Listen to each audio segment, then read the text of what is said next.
How's it hanging, YouTube? Peter here, your Ginger Geordie Geek. Welcome back to the channel for a Monday Night Live instead of Saturday Night Live. And tonight I'm joined by some of the best YouTubers out there. We've got my pal James T. Keegan. How are you, James? Heyo. Heyo indeed. Are you fitting well?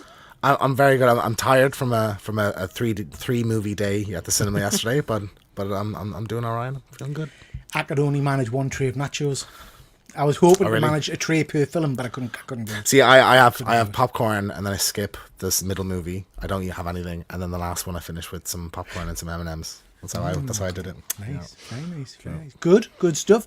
And we've got our favourite, and I do mean that for our favourite American. How are you?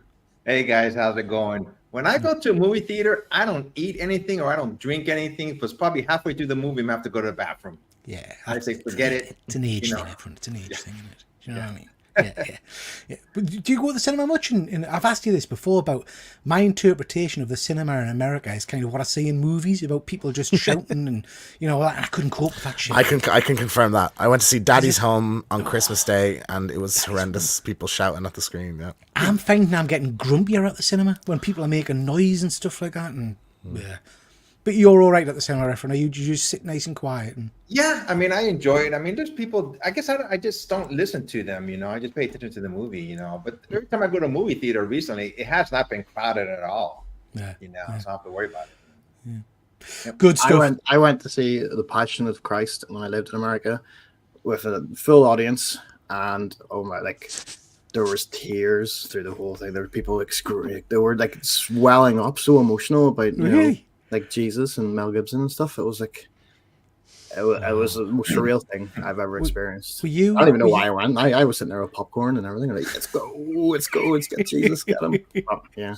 So when you guys go to movies over there, it's just you guys laugh and yell and no, we're British, Efren. We're British. We sit perfectly stony faced. We don't. Even when there's something funny going on, you don't. No, to be fair, it's changed. People laugh. It's changed lately with I think Avengers Endgame kind of started it, and now with Spider-Man: No Way Home, where there is a bit of that, clapping, and stuff like that. But never used to be a thing. It's a little bit more now. Avengers Endgame, heck yeah, I was cheering. I mean, that was a great crowd moment, wasn't it? Yeah. And we have got James Comic Deal. How are you, James? I'm good. I'm here to let my geek flag fly. No, that's the wrong channel. That's Hydra Collectibles. Not again. I keep getting. We didn't let him on tonight. He wasn't allowed on. No. No. Are you well? It's a while since we've seen you, bud. Yeah, I'm all right. Thanks. It's good to be here. It's nice. Like I said, I wanted to maybe get back on and let my hair down for a wee bit. So yeah, this is the perfect opportunity. Good stuff. We always enjoy having you here, mate. And we have got Super Sorrel, King of YouTube. How are you, sir? You well? King of YouTube. I always love when you say that. It always makes me smile. I'm good, man. How are you? Not bad at all, mate. Not bad at all. And I've just got to say, I don't know how you guys, James, how do you afford that much food in a cinema these days on these prices? In this day, I go to Tesco and buy it there. Yeah. That's why I don't buy it. I'm paying the cinema. No way. £9. No word of a lie. I got nachos on Saturday or Sunday. I can't remember which day it was when we went. £7.90, I think it was. £8 for some bloody corn chips. Well, we went to see because I have an unlimited card, so I pay €13 a month or something, and it's all my movies. And we went to see the Marvels in Manchester, I think. And I was shocked because I got us a popcorn, nachos, and 2 tickets. It was £45 or something. I was like, Jesus Christ! Is that what's come to nowadays? Are you going to moan about it as well? Are you going to do your moan about it? About what? Right, I'm interested in your. I thought you wouldn't give me your nachos. You wouldn't give me a nacho. I bought his nachos for him, and he didn't give me. Nachos. I was asking. Right? You've seen nachos. It's melted cheese, right? So I'm enjoying me nachos. Having. I was like, how are the nachos? Are they nice? Yeah, they're pretty good. Oh, right, okay. Has the cheese sauce good? Yeah. He wanted to dig his sausage fingers into the nacho cheese. I wanted one nacho, a taster, Peter. I'm not having that. I'm not having your fingers. We could have done a Lady in the Trumpet. Put a nacho thing in the middle and just nibble away. Surely you've shared worse. Well, Yeah, Melted cheese has got nothing on some of the stuff. Yeah. Okay, guys, let's see who we've got in the chat. We've got good old Fuzzy. Nice to see you, Fuzzy. Busting makes me feel good indeed. Well, we'll get to that, mate. I'm not sure this one did. We've got Big Dave. Nice to see you, Big Dave. Evening, gents. Nice to catch first live show for a while. Yep. Haven't seen you for a while, bud. We've got Dead Man. Always nice to see you, my friend. Fuzzy. Everyone, do you laugh? Yeah. We've got Phil. Nice to see you, Phil. I hope you are well. Okie dokie. Right. Let's crack on, guys. We've got lots to get through tonight. We are going to be talking, obviously, Ghostbusters Frozen Empire. There will be spoilers for that in a little while, so we will be getting in deep with that. But before we do that, we do want to do a bit of usual stuff in terms of some of the latest geeky news, which I'm interested in your guys' views and thoughts on. We will be doing a giveaway later on in the show, where I'll put a hashtag up and you stick that in the comments, and we'll give away 5 free comic books. So, before we get started, bit of Marvel news for you. This feels like it's been kind of in the wobbling around in the ether for a little while now, but now there's been a Marvel producer has come out and said they are actively developing the Nova. I can't remember if he said a movie or a TV show, but we are finally getting Nova onto the screen in some shape or form. What do you guys think of this? Anybody a fan of Nova? I've always liked the design for the character and the lore that I've seen of it. Like, it's effectively Green Lantern, but for Marvel. I like their inclusion in the Guardians movie, and it feels like we're overdue this now. Yeah. Yeah. Are you an original Nova fan or a more modern fan, Sam Ryder? No, I like the Richard. OG guy. Yeah, Richard Rider. Yeah. What about the rest of you guys? He's big Nova fans? I am. Really? I am. I always liked Rich Rider. I mean, when the comic book first came out, just down in his luck, teenager, almost like Peter Parker-ish, and I can't wait for it to come out. Hopefully, I hope it's a series, so Yes. just draw it out. So A Disney Plus series. yeah, Disney Plus series. Yeah, I think that would be interesting, Efren. I think I don't know if Disney Plus has kind of lost its way a little bit on the Marvel side of things at the moment. But I'm a big fan of the character. I think he would be pretty cool, and I could see certainly a kind of a setup where you've got Richard Rider mentoring, the younger Nova Sam, which I think would be pretty cool. James, are you a big Nova fan? Have you read many of his comics? No, that. No, to be honest, I actually do have quite a few of them. But I only think it's because they were always in the 50p bin in the comic shop. So I have a stack of them, and I think I read them when I bought them, but I can't remember. I honestly couldn't tell you anything about Nova apart from Nova Corps, but that was because of Guardians. So Human Rocket. That's about as exciting as it gets. Well, saying I that, think called that too. That was, yes, yeah. By myself a few times. Nova's a pretty interesting character, so I think that'll be pretty cool. This has got us interested, but so for those of you that are comic book collectors, CGC have now procured JSA, James Spence Authentication Service, which basically means they can now start grading signature books. So About feckin' time. Absolutely. Jesus Christ! Like, it's been so long. Yeah. They've kept away from it for a good while, and I'm not really sure why. CBCS was kind of their kind of one-upmanship on CGC, I guess. But now they've lost that. This has got me excited. I've got a ton of books that I'm keen to get graded with signatures from Thought Bubble and places like that. So I am keen to get some of these sent off. Though CGC's fallen from grace a little bit lately, I do think this is a great step. So I'm quite excited about this. James, I know you've got a few books. Have you got any signed books that you're interested in getting sent off?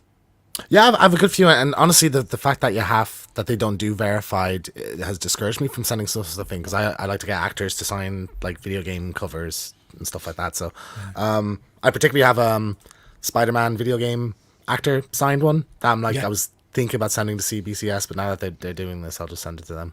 Yeah, because CGC also grade video games and all that kind of stuff. I've like 12 signed games. I'm probably going to send in for grading now as well. Yeah.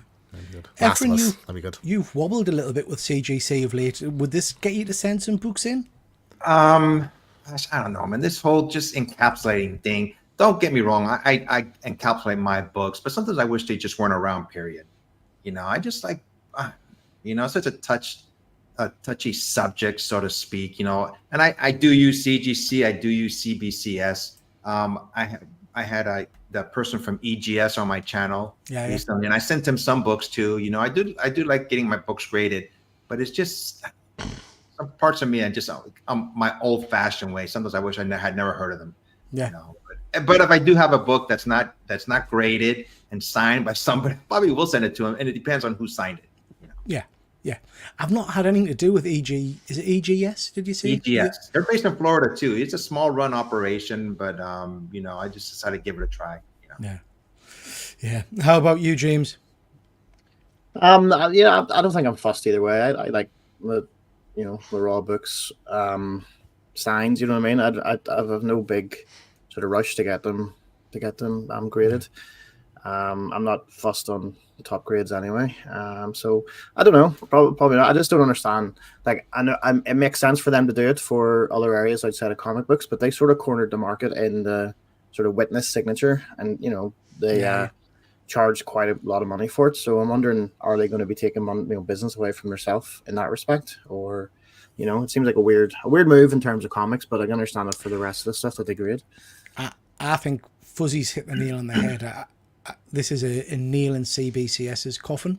So I think this is probably, from a business point of view, it's a clever move by CGC, because really one of the only big selling points CBCS has got is the fact that they will do that signature verification and whatnot. If CGC can do that as well, you know, it's pushing CBCS even further down the line. Sorrel, are you a comic book grader? I don't think you've got graded books, have you? No, I'm kind of, it's a bit sacrilege what I would do. To be fair, I'm one of the people that would probably open them because I want comic books to read. I don't want to have them unslabbed. So I mean, and that's probably sacrilege around here, but you know. Well, it was nice seeing you, Sorrel. You can, No.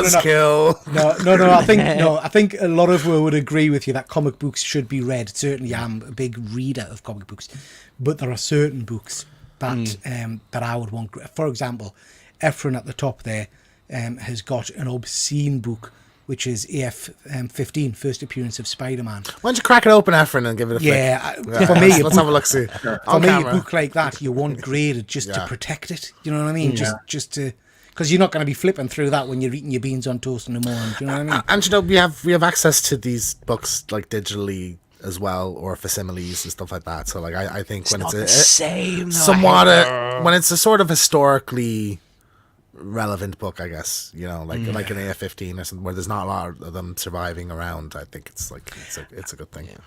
I do read some of my books digitally, but I have to say there's nothing like having a proper book in your hand. You know, I'm a big reader of graphic novels, hardbacks, things like that. I don't know. Just it feels nicer. What do you think? This would be a different? I'd imagine this would be a different colored label. Then this would be like a silver label or something, would it? Presume so. Yeah. Do they have a silver label already? They've got every color under the sun. There is a. I think they'll probably be pedigree? the same color label, and they'll just probably write on there, you know, signature verified. You know. Yeah. Okay. Yeah. Fuzzy's bang on here. They'll buy CBCS right next. Wouldn't surprise us, Fuzzy. Do they need to though? Like, what benefit would that have? For Well, them? they'll just want to absorb their business, won't they? They'll just absorb it all. That's right, Phil. Yellow label. That's what they've got at the moment for witnessed signatures, but for verified, I don't know. Maybe they'll go for a different colour. Sorrel, going to start with you next on this. See if this has piqued your interest. Are you a Bond fan? Are you excited about this? He don't look like a Bond though, does he? There were pictures you could have used, Peter. That would have been that hit the nail. I think a bit better than this one. He's a sexy. You show him in his mullish, you know, with his collar open, like he has tuxedo pictures. Are you excited about this, Sorrel? Are you a James Bond fan? I'm a James Bond fan, but I wouldn't say I'm excited by it. It's like it's the next Bond, innit? Get on with it. Just get on with it. I hate the whole like is he going to be this guy? Is going to be this guy? Is going to be this guy? Just film the damn movie and get on with it. Give me a trailer. Then once I've got a trailer, then I'll sort of like pass judgment. Then you get excited. Yeah. Comic deal. Have you seen the last Bond film? What was the last Bond film? No Time to Die. Spoilers. He dies at the end. Right. No, I don't think I have. So I've screwed that one for you. Well, yeah, no well, I need to mean, watch that again. hell of a punch you took, Pete. Have you seen it? He dies at the end, you know that? I actually haven't seen it. I don't know. I think I lost interest in Bond. I liked the first couple of Daniel Craig ones, but I think for me it sort of became like Bourne Identity. I think Bourne Identity sort of influenced Bond a lot in terms of the action and stuff. Where if you look at the old Bond movies, even the Pierce Brosnan ones, they're not that much physical action in terms of like jumping and stunts and stuff, and that's the sort of the Bond that I watched. But I'm not. I think this is probably my answer to most things tonight. To let you know, it's like, as you know. Dave's saying here the last Bond was terrible. I think I quite enjoyed the last one. I liked it quite a bit. Yeah. I was surprised at the jump at the end they took. Like I say, that kind of threw us a little bit. Not confirmed, Fuzzy, but it's pretty much in the I bag give in from, now at this stage. Yeah. Fuzzy saying James Norton. Who's James Norton? Someone remind us who he is. What's he off, Fuzzy? Can't remember that. Efren, typical British superhero, super spy. Are you a Bond fan? Is that the kind of thing you go for? Or are you a more Mission Impossible man? I like James Bond, but that being said, I haven't seen a James Bond film like in over 10 years. It just doesn't interest me. I think the aura of James Bond, the original ones with Sean Connery and Roger Moore, those always have a place in my heart. But these new ones, I just haven't seen them, and I'm probably never going to see another James Bond movie unless it comes on TV. It's not my cup of tea, so to speak, anymore. Not your cup. Oh, very good. Not your cup of tea. Phil's in here. Was it you, Peter, that made the ludicrous claim that Mission Impossible was better than Bond? I don't remember saying that, but it might be, mate, because I do like my Mission Impossible films. I like how the Mission. No, it sounds like a good thing to say. I agree. I prefer Mission Impossible, but I'm a big Tom Cruise fan, and I love Tom Cruise. Me too. So I think it's, me too. And I like the stunts. Do you know what I mean? I like I think Mission Impossible is more consistent. I think, like they're consistently good, whereas Bond can be really bad or really great. There's been some dreadful Bond films. Horrendous. Some dreadful Bond films. Oh yeah, Fuzzy. Yeah, I've got him now, mate. And Dave saying he wanted Idris. Yeah, Idris did. What they tried to make Idris Bond. Oh, what's that brilliant TV series? Luther. Did you see the last Luther? The kind of the Netflix movie version of Luther. Dog shit. I mean, Andy Serkis, isn't it? Is he? Yeah. Yes, he is. He's the main bad guy. Yeah. But they start off as a Luther show, and then all of a sudden it turns very much into James Bond kind of. There's a layer in an ice cap kind of thing that he's got. It was bizarre, absolutely bizarre. A bit odd. Keegas, tell us a little bit about this. What's this all about? Well, first off, I think Aaron Taylor Johnson's a really good choice for Bond. And if you've seen Bullet Train, I think he has that kind of suaveness. Bullet Train is very good. I like that. Yeah. So good thumbs up from me. I hope he gets it. So this is what's this called now? 1943.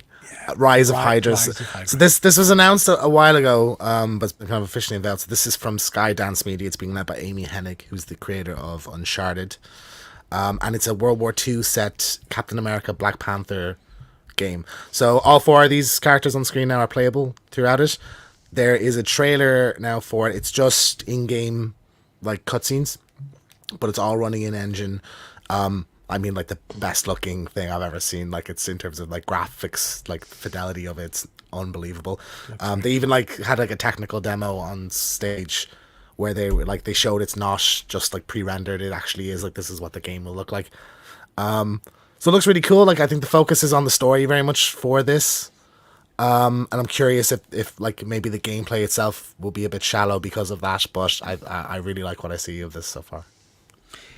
It's. I think it looks great, and I'm interested to know if anybody else has seen the bits from it. But for me, this game, who's going to be playing either of the two side characters there? You're not going to be choosing. It's like story You've sequences. Got to play them.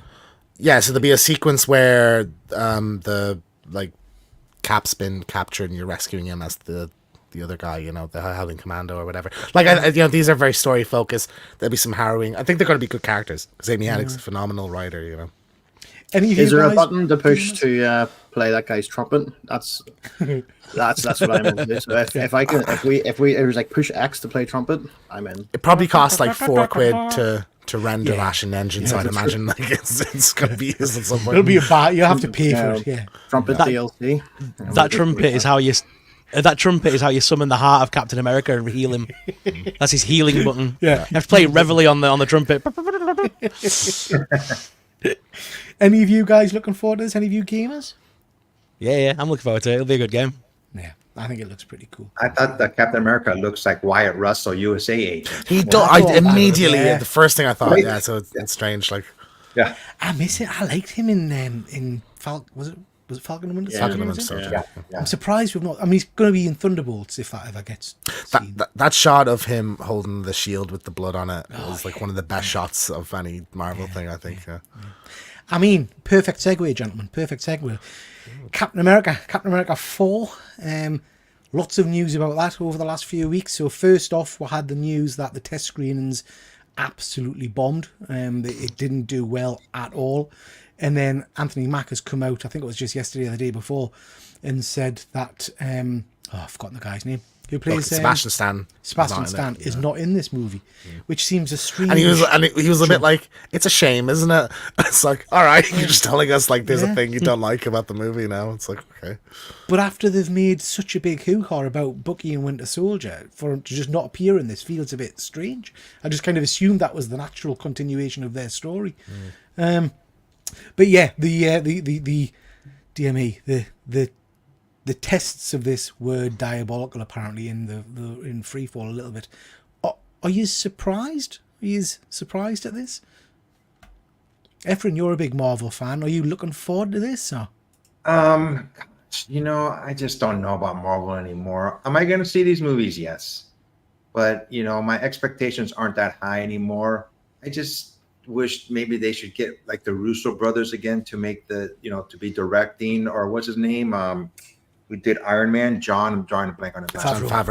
Favreau or somebody just to, I'm not sure, what's going on. I just read an article right now that Kevin Feige looks like he may be on the hot seat.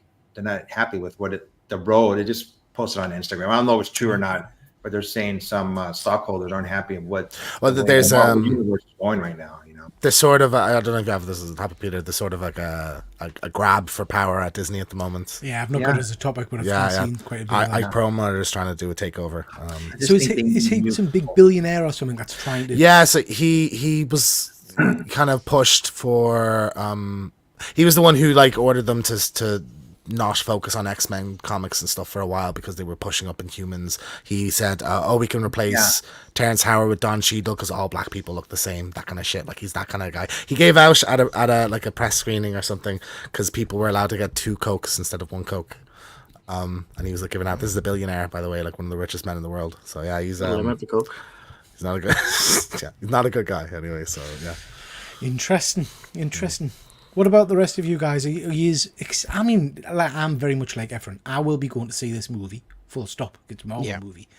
But I'm like you, Efren. I'm kind of starting to think, why is Marvel doing so poorly? They had a golden goose, really. They were churning out amazing stuff. But they're not going to excite us anymore the way they used to. They're just not. They just, They pushed it too far. They should have ended it at Endgame. Endgame was the natural close of the Avengers storyline. It was a natural ending. It should have stopped there, and then the final scene should have been Charles Xavier wheeling into a room or something. Yeah. You know what I mean, and talking to Bucky or Cap or somebody, and then there's kick-starting the universe.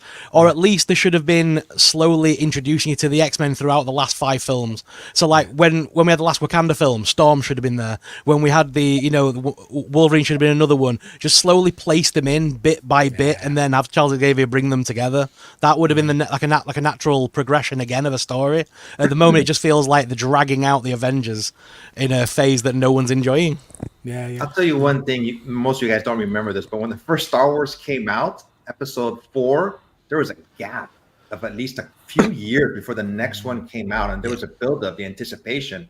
I think what Super Sorrel just said, after Endgame, they should have stopped and not done anything for at least 3 years. Just build the anticipation of something coming up, But no, they didn't go that route. I just don't. Sorry, James. I just don't understand in my head. I know we'll talk about this a lot on the show, and it's negativity, I guess. But I love Marvel. Do you know what I mean? I'm just sad that we're not getting the Marvel that excites us anymore. But I don't understand why we're missing so much in terms of from what I understand. you know, Werewolf by Night was probably my favourite thing Marvel have done in a few years. I think it did incredibly well on Disney Plus. Why has it just died? Why have we not had anything else in that kind of universe? Where's the other spooky shit? Like, where's the... I was expecting every Halloween would get like a Tomb of Dracula or a Werewolf by Night. Or, you know, something to build up, but it just... No, one and done, gone.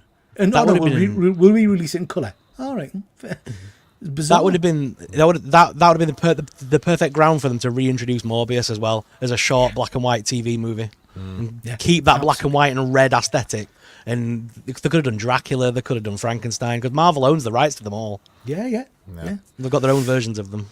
Yeah, I agree. Phil's saying here they've used all the good storylines. I don't believe that, Phil. No, that's not true. Yeah. There's plenty of options. I think part of the problem is, and I was going to do a video on it actually. So our good friend Fuzzy messaged us a little while ago with it was a YouTuber clip, I think it was, and it was basically a list of cuts of all these interviews of the recent directors, creators for all the different various shows and stuff, and it was them saying point blank, you know, oh no, Marvel told us not to read the source material. Yep. I don't read the source material. I've never read a comic. Never read a comic. Secret Invasion. I don't like the character. It was like, well, what the hell? Why are you? Do you know what I mean? That seems backwards to me. I think the material's there. Just use it. You know? I think that's definitely a part of it, because if you look back at, like, you know, Jon Favreau making Iron Man, I'm sure in interviews he's like, yeah, I fucking loved Iron Man as a kid, you know, like, and I think a lot of the best stuff comes from that place of fandom. But I actually think I know some of you were saying take a break for a bit, but I actually think like we should have had another Avengers movie by now, and I think that's kind of the issue. The best thing about this is seeing all these big characters interacting with each other, and we've not seen them together at all in how many years? 3-4 years. We're getting an Avengers movie at the end of a saga instead of at the end of every phase, and I think that's sort of, you know, it feels a bit mumbled now, I think, because of that. Comic Deal James, you're sitting quiet. What are your thoughts on this? I'm thinking about what I'm going to have for dinner tomorrow. No, I watch it.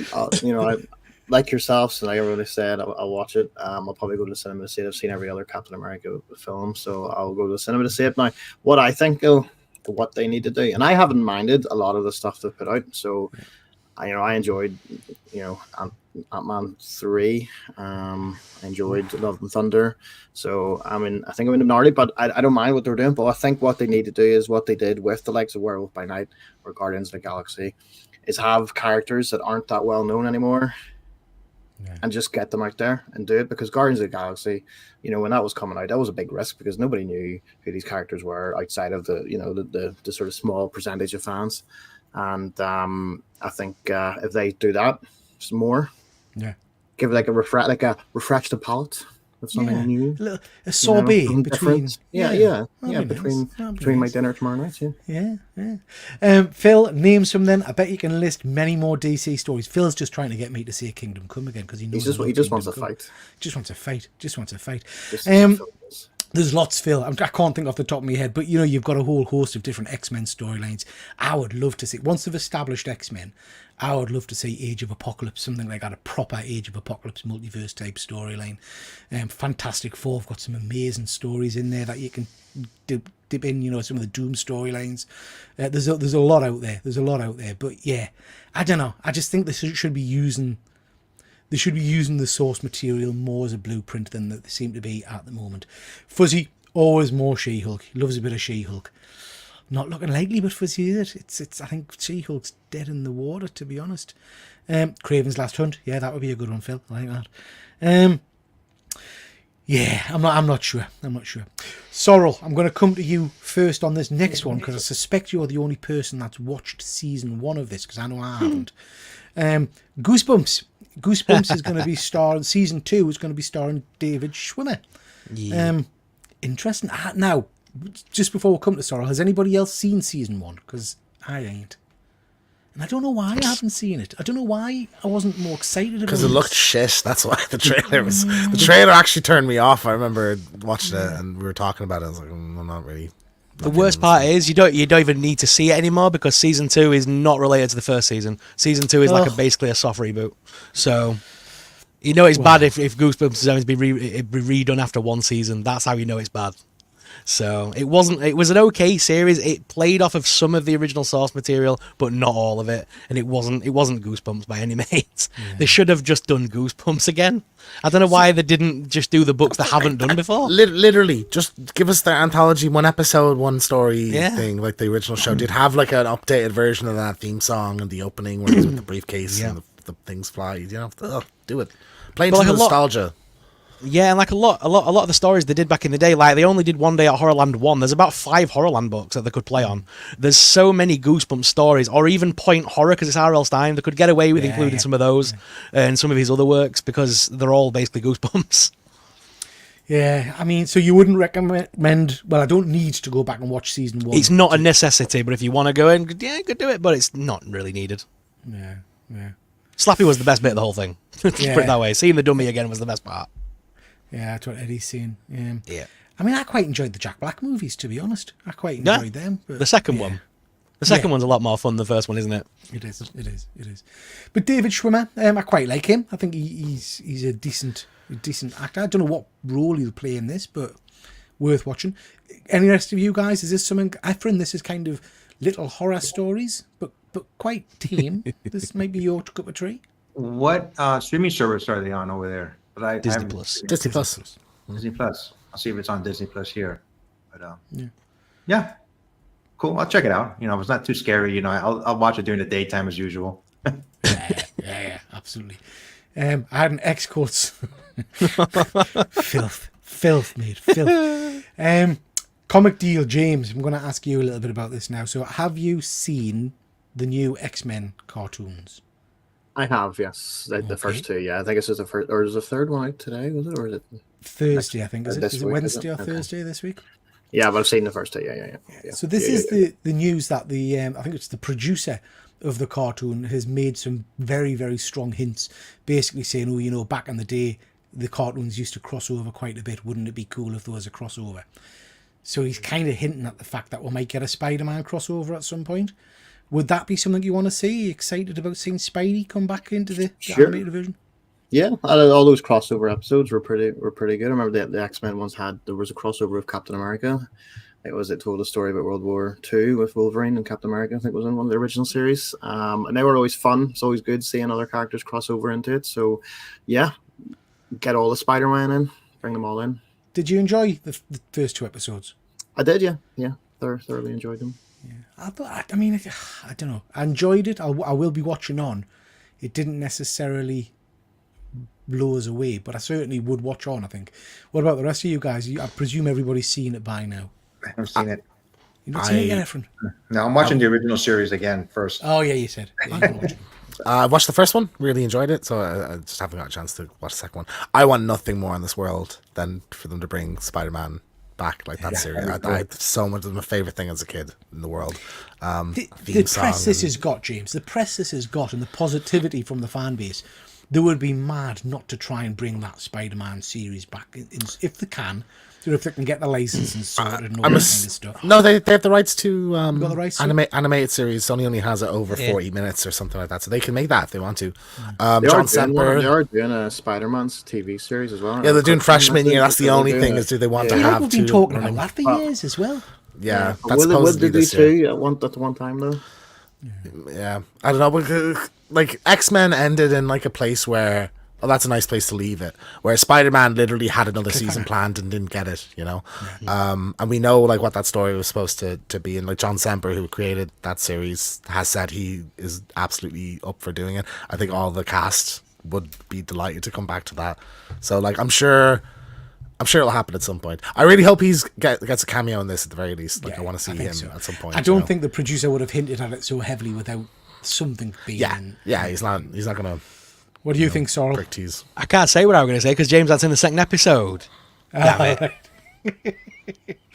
James, sorry, absolutely go ahead. I'm sure? I'm fine. Yeah, work away. Yeah. Okay, because in the second episode when Storm gets nuked of her powers, basically, I'm thinking the cameo could be a crossover with Wakanda, and we'll see Black Panther because she's leaving at the end, she's going somewhere, and obviously in the comics she's the wife of Wakanda, of T'Challa. So I mean. Yeah. It'd be good for them to do that crossover and then hint that the Avengers animated series could be coming as well, kind of thing. As you know, that'd be interesting. I'm sorry. As much as I love live action films, there's something about animated TV shows that's more comic book related to me because they look more like the comic book characters from an actual comic book. Yeah, I enjoy that a little bit more. I absolutely agree, Efren, and I think my not a problem because I did enjoy it. Do you know what I mean? But my issue with this was that it literally really does feel like it's just stepped from the old series, which is fine, is great. But I've kind of moved on a little bit, so we're going to talk about it in a little bit. Invincible. Whoa, that's far more my cup of tea for a cartoon animated series, you know. But yeah, it's nice to see these old series back. I think it's cool to see them back on the screen. Fuzzy's just saying there, I'm with you, Peter, it was okay, but I don't have the nostalgia connection. I never watched it in the 90s. It was decent, but I won't be rushing to see every episode. Nah, see, just that feeling when that theme song kicked in, and that opening credits and stuff. It was just, and the fact that they didn't even mess with the opening credits too much, they left it as more or less the same thing, and just updated up. Yeah, they cut a couple of the villains, didn't they? The ones that were weird from the original kind of lineup and stuff. Yeah, the Spawn animated series was very cool, mate. Very cool. We've got 20 people watching. Thank you very much, everybody. Please do hit like and subscribe on everybody's channels. We've got James over on One Good Scare Show, Pass Point Comics. We've got James Comic Deal, and we've got Super Sorrel. So please do hit the like on everybody's channels. Now, guys, I'm excited. I'm excited for next week. I'm excited. Is it this week? It might be the end of this week, I think. Friday. This Friday. Yeah, I'm going to be seeing this with my son. This is obviously the new Godzilla stroke Kong movie with a pink Godzilla. Now, I absolutely loved Godzilla. Is it -1? Can't remember the... Yep. Yeah, Godzilla -1 was absolutely beyond belief brilliant. And I remember when we were talking about that, somebody commented on something and said, oh, you know, this MonsterVerse is Godzilla for stupid people. And I get that, but what I would say is this is just stupid fun. This is the kind of Godzilla I can go and see with my son and just sit back and just enjoy big things hitting each other. Do you know what I mean? Godzilla with his kind of Kong riding on his back with his magic gauntlet and shit like that. It's just stupid. It's turned into Fast and Furious now. It has, but it's fun. But so slowly, it's like they almost tricked you into not noticing that it's become that now, you know? Yeah. I bet you they're going to kind of side up and then Godzilla's going to go, family, or something like that. You know what I mean? It'll be tremendous. And then drink a Corona with the label facing the camera. Yeah. I'm really excited for this, guys, because like I say, this is something that me and my son will just sit and just watch. You know, you haven't got to think about it, just see things hitting each other. What about the rest of you? Sorrow, I know you are a big Godzilla fan. Is this something you want to watch? Yeah, look, purple Godzilla. Oh, very cool. Nice. Very cool. Yeah. And I say, because everyone always says, oh, they've made it purple to make it woke or whatever crap. They've used purple Godzilla for years. That's from the 90s. That's the really old figure. That's a 90s Godzilla, and that's got purple on it. So calm down, people. I'm looking forward to it. But yeah, like you say, it's just when films, it's just ridiculous fun, isn't it? It's like the Transformers movies. I don't consider it a proper Transformers thing, but it's still smashy robot fun. Yeah, that's the words I use. So this is just big monsters hitting each other with sticks and guns and gauntlets. Yeah, I can't wait. Big Dave's busting my chops here because we went to see Godzilla together -1, and I rang him to say, do you want a coffee? And he said, coffee? I said, yeah, do you want a Costa? I'm waiting for you. And he said, there isn't a Costa at the cinema. And I was like, well, I'm standing it. And I was in completely the wrong cinema in completely the wrong part of Newcastle, so I had to leap in the car and head over there. Dr. Von Hoot saying Monica's remarkably good. I gave up on it after two episodes, 3 episodes or something, yeah. I think I had... Was it on... It wasn't on Amazon. What was it on? Apple Plus. Apple. I think I had like a free subscription and it ended before the series ended or something like that. So I missed the end of it, typical, you know? There's going to be an outtake of Godzilla trying to get out of the Dodge Channel. Yeah, absolutely. James Comic Deal, are you a Godzilla fan? Not overly, no. No, I haven't watched any of the recent movies. The only Kong one was the Kong Island, is that what it's called? The one with Skull Island. Was it Skull Island? Skull Island, which I loved, which I thought was a remarkably good film. But I'm not overly into Godzilla, so I just haven't got into watching these. And I always said, I'll watch them at some point, I'm sure, because it'd be like dumb sci-fi, but it's just I haven't. I think for me, this is the kind of film that I like to see on the big screen because it feels more impactful. Do you know what I mean? Because they're big. Because they're big, and the sound Well, effects. they wouldn't fit on your stuff. TV. Yeah, my TV's not big enough, you see. Yeah. Efren, how about you? I'm a fan, but I just haven't seen them recently. I haven't even seen Godzilla -1 yet. You know, I plan to see. Hopefully, I'll see that before this Godzilla movie comes out. Man, I'm a big Godzilla and King Kong fan. You know, I like it. You know, characters have been around for over.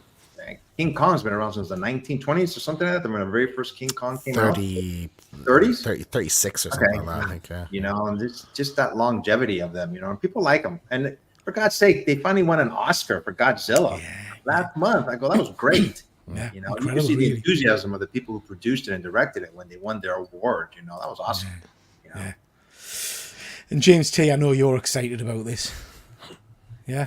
Yeah, I love Godzilla. You know, and a bit, it crept up fast because I actually had to mix. I didn't realize that they'd moved the date up like 3 weeks or so, which kind of fucked us on. I'll be right back because we have Godzilla for the date I thought it was supposed to be out. But yeah, I really enjoyed the last one. I thought it was a fun one. This is just. It looks stupid. It looks so stupid. It's mad how if you go back to the first Godzilla, like with Bryan Cranston, how far it's come since then. But yeah, I want to see them fight a big orange orangutan guy. You know. What did you think of the 90s Godzilla? If you're Godzilla fans, what did you think of that 90s movie? The one with who was Matthew that? Broderick. Matthew Broderick. Was it? Papadopoulos. Is that the one we're reviewing on One Good Scare? Yeah. Oh, Because fucking, I stupidly put up. Tune in and find out. I James is stupidly really upset about this. I stupidly said, "Let's throw this to the fans. Let's let the people watching decide what we were going to talk about." And I was really fingers crossed. Pick Shin Godzilla, and we had the original Shin Godzilla, that one, and then the 2014 one, and 98 won by like a landslide. So it's really I've annoying. voted 3 times for it. Fucker, bastard. No. I from memory, James, from memory, I loved it. But It's that's from memory. I watched it really young, so I have a good opinion of it too. So I'm curious, I never rewatched what I'll think anyway. So. There is a genuine quote in the movie where they say we chew gum because it makes us look more American. That's all I'm saying. That is a genuine quote from the movie. Peter, And it just cuts to a bunch of French blokes in a Humvee going. You've sold Peter, it to us. I think the important question is: would you let Godzilla eat some of your nachos if you're in a movie theater? No, I'd smash. I should have atomic breath to them. Yeah, I think it'll be cool. It does remind us, actually, I'm sure I've ordered a Godzilla figure from Mondo a while ago. You might have ordered that one, Sorrel. I've not heard of when it's been delivered. Mondo? No, I've not got a Mondo. I do SH figure Sup- arts. no, Figure you- arts. Not Yeah, the Mondo, Bandai- Super 7. Super 7. Super 7. Oh, the Super 7 ones. Yeah, Yeah. you won't see them for about a year, mate. It's Super 7. Yeah. It'll either arrive really early or stupidly late. Yeah. And then it won't stand when you get it anyway, so don't worry about it. Yeah. Okay, chaps, we're going to talk briefly about some comic book news. So if you've been reading anything, you can tell a little bit about that. I just want to mention these 3 issues that I've read recently. Nightwing, recent issue of that. This was brilliant. I mean, I'm a big fan of Dick Grayson. I don't read Nightwing regularly anymore because I kind of got lost off with the Bat books. But this was an anniversary issue. I can't remember what it is, but I think it's a legacy issue 300 or something like that of Nightwing. I can't remember. I always love an issue where Nightwing is interacting with Batman, and this was spot on. This was some really, really strong family dynamics. Really interesting issue. Will it make us read on into the series? Nah, probably not. It's just a nice kind of standalone series issue for me. I enjoyed that one. The cover's not the best, mind. I'm not a big fan of Batman kind of running along the Nightwing side. It's a bit weird. Yeah. Thundercats. Whoa, man alive. What a letdown this series is. Anybody Is there read humans it? in Thundercats? No.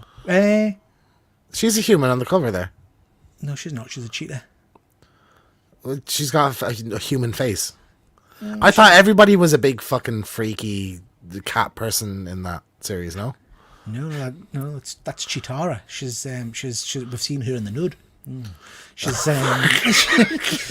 she's Now I'm interested. yeah. I mean, she's got knee genitalia. I tell you, it's weird. But anyway, she's Now I'm even more interested. Thundercats issue number 2. That, you know what, the best thing about this series is the covers, as someone on Instagram said.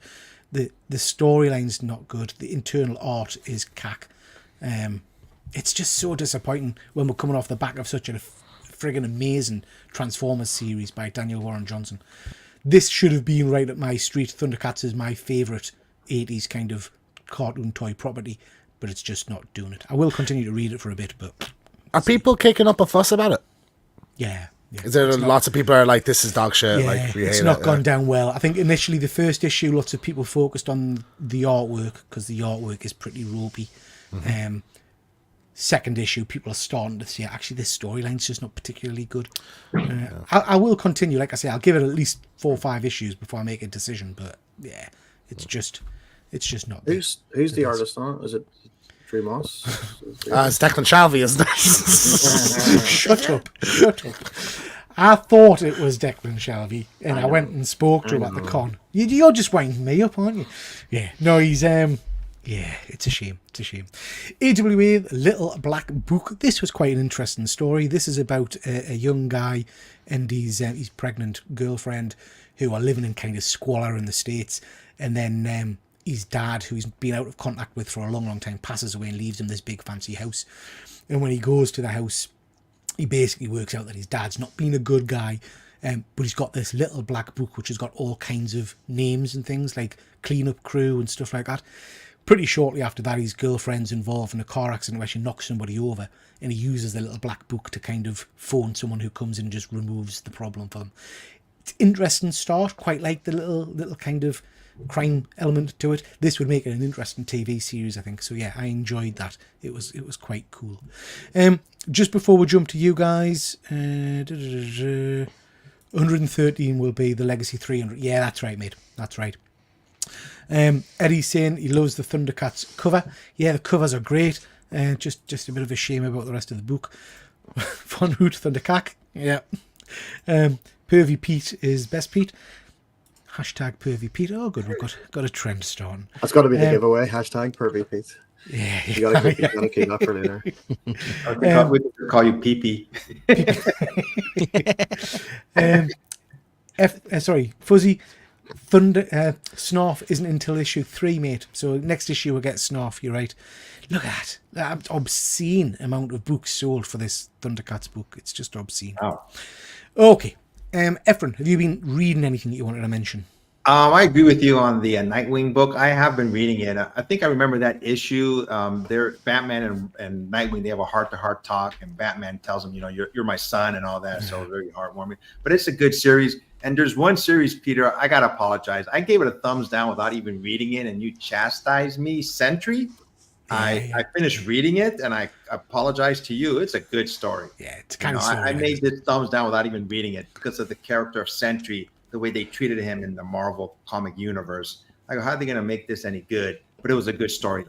Yeah, it's not bad. I just finished reading that. It was a good story. Very good. I highly recommend it. Good stuff. Yep. James, what rabbit-based comics have you been reading this week? You know what? Funny enough, I did read the last issue of the first arc for Usagi Yojimbo with Dark Horse. So it was Ice and Snow. I think it was a six issue story arc. Phenomenal as always. The last issue actually was a bit. They sort of wanted to finish it up in issue 5, but issue 6 was sort of a filler. And it was just weird. There's like they escaped the big bad guy that like Usagi has this big bad guy Jay who he fights all the time, and they sort of had that fight and then thought, oh well, this story's over, and then they go to a village, and in the village all turned out to be werewolves, so they fight there. But I don't know where, but yeah, that was good. So they're starting another story arc, but then they're going funny with their numberings because then it's Usagi Jimbo issue 1 again. So and then I have to buy it because it's issue 1. You have to. Yeah. So which is annoying. So I finished that. That's good. I would recommend that to everybody. And then I've been slowly catching up on Transformers. So I read the penultimate issue on the current arc there. And yeah, it was good. Good. You're enjoying it because you're a bit of a wrestling fan, aren't you? Are you enjoying seeing the wrestling moves on print? Yeah, it's always a good laugh when big robots are suplexing each other. You can't ask for more. Exactly. But yeah, no, it's good. I really like the way he's written. Starscream is just a complete thing. It's just the best. I think it really captures the spirit that we all love of Starscream. Absolutely, good stuff. I'm loving Transformers. Sorrel, are you reading anything at the moment?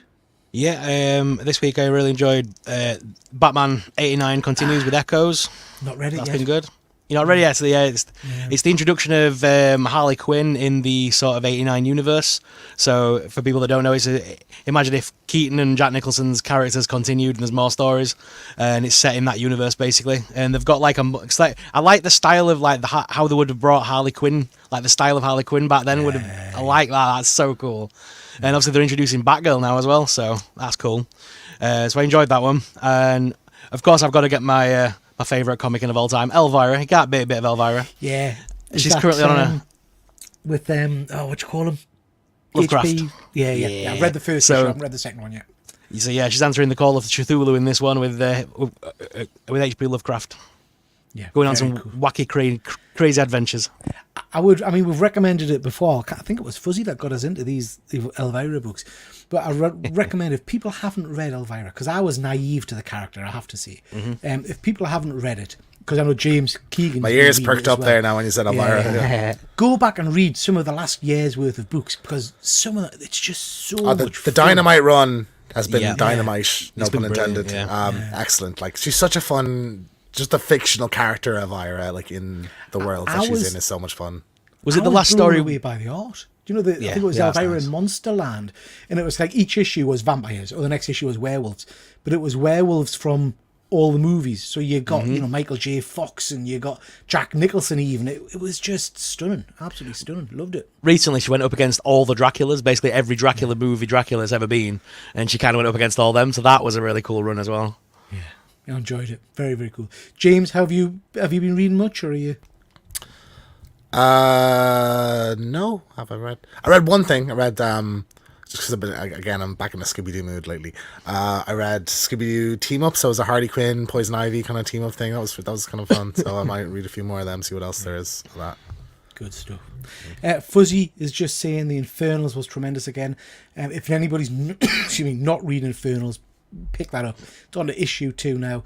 This is basically the storyline of Damien, the son of the devil, is dying, and he's kind of charging his kids with who can take over his empire, and it is brilliant. The latest issue was superb. Fuzzy's right, it was excellent. And Cobra Commander, again, it was a really, really strong issue. You're right, Fuzzy. I really enjoyed that. I loved how Cobra Commander used his intelligence to kind of twist people to do what he wanted. It was very cool. Good stuff. We've got Cliff on Comics. Nice to see you, Cliff. I hope you are well, my friend. Thank you very much for jumping on. Phil, Transformers is for the chopping block for me. Not enjoying it, Phil. That's a surprise. I thought you would like that kind of stuff. Let us know in the comments why you're not enjoying it, bud. Eddie, I recently finished the Black Lantern story. So good. Is that the one from a few years back, Eddie? Blackest Night and things like that? Because that's Jeff Jones's run on Lantern back in the day when you had all those Sinestro Wars and Black Lanterns. It was stunning, absolutely stunning. And Von Hoot saying Elvira is magical, absolutely. Okay, chaps, right. What you've been buying, if there's anything you want to show off, just whilst we're doing that, just to let people know the giveaway will be running, and it's #bustin'. So stick #bustin' in the comments. Hang on, I haven't started the bloody thing yet. Whilst I'm doing that, has anybody got anything they want to show off? Any pickups they want to show off? No? Not to worry. James, you're on mute. Oh, sorry, I was going to say I went to see Sean James the other day, so I got a VIP pass. Hang on, make yourself big, James. Make yourself big. I wish actually I thought that we had segment, because I would have put in. I'm on full screen, so how do I do this? Yes, there we go. Yeah, so I got like a VIP thing. So there was like a little kind of acoustic show at the start, like 4 or 5 songs. So it was really cool. And then there was a poster included with it. If I can get it out without damaging it. Does everybody know who Sean James is? Never heard of Nobody.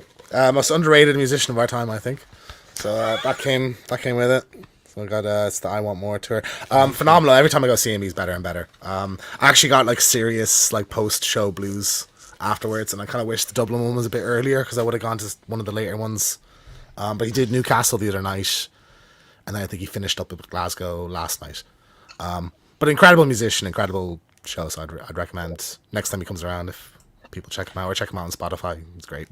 I'm sure he's coming to Newcastle. I'm sure he was the other night. Yeah, right. Yeah. Okay, guys, hashtag busting in the comments, and we'll pick some comic book winners from that lot. Deadman is just saying, sorry to say, Pete, but I'm enjoying Duke and Cobra Commander far more than Transformers and Void Robots. That's fair enough, but I'm actually really enjoying Duke and Cobra Commander as well, to be honest. Cobra Commander in particular is very, very cool. I'm enjoying that a lot. I just wanted to show off a couple of things that I've just received in the post today from my pal Big Dave, who I think might still be in the comments. He has sent me some books. He knows I like my historical graphic novels. Now, I've seen this, I'm sure they've done an animated series of this, but I've never read it. This is When the Wind Blows by Raymond Briggs. So really, really cool book. So thank you so much for that, Dave. And he also sent us this one, which I've not heard of.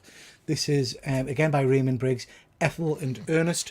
A marvellous, life-enhancing book for all ages, now a major animated film starring James Broadbent. I've not heard of this one. So yeah, really looking forward to getting stuck into those. So thank you so much for those, Dave. Really do appreciate it. Very, very kind of you. Very kind indeed. And we've got Andy, Perpetual Comics, in the house. Nice to see you, Andy. I hope you are well, my friend. Andy, stick hashtag bustin' in the comments. And we'll give away some comic books in just a moment. Anybody else got anything they want to show off before we move on? I know this isn't like your toy show and stuff, but I couldn't resist. I went down a bit of a rabbit hole this week, I can't lie. Hey, yo. I went down a bit of a rabbit hole this week, so I've got I picked up Scott Hall, Hollywood Hulk Hogan. They've got all the Monday Night War versions of them out. So Stone Cold Steve Austin and Classic Undertaker. They're all in the 90s attire. And it's the WCW versus WWE action figures. I've never been into like the WWE action figures before. I've always skipped over that. It's always a thing I've kind of like ignored as much as I love wrestling. But as soon as they come out with I saw the WCW logo and I'm like, ooh, 90s. Yeah. And I had to dive in, and then I've gone down a rabbit hole now. There's like a whole 3 waves in front that I've now pre-ordered. Very cool, very cool. I've never really got into the kind of the wrestling figures, to be honest. I think I had some when I was younger, but not really my cup of tea. Lots of people in the chat are jumping on these. Very, very pleased with these. Sorrow, my go all in, man. And Andy said, this is the closest I've got to comic deal in months. I'm gently stroking the screen. You dirty beast. Yes, Fuzzy, I did. I thought it was an Elvis Presley figure. That's how marvellous my wrestling knowledge is. Thank you for spotting that, Fuzzy. I appreciate it. That was the best moment. That was where Kevin Nash and Scott Hall turned up to WCW, were pretending to be the guys from WWE, and they couldn't say their names without getting sued. So it was kind of like a, you know who we are, you know why we're here, and it's not like they couldn't say who they were. So they had to go by the name of the Outsiders, and then they just went by the real names for a while. But yeah, that is literally how they turned up, like full denim on denim. Very cool. So 90s. Peter, I bought something recently. I forgot. If I can show it really sorry, quick. we'll jump back to Efren just 1 second. That's not Efren. Hang on a second. Oh man, I'm pressing buttons and I don't know how to get rid of stuff. And Efren. That's me again. We're twins.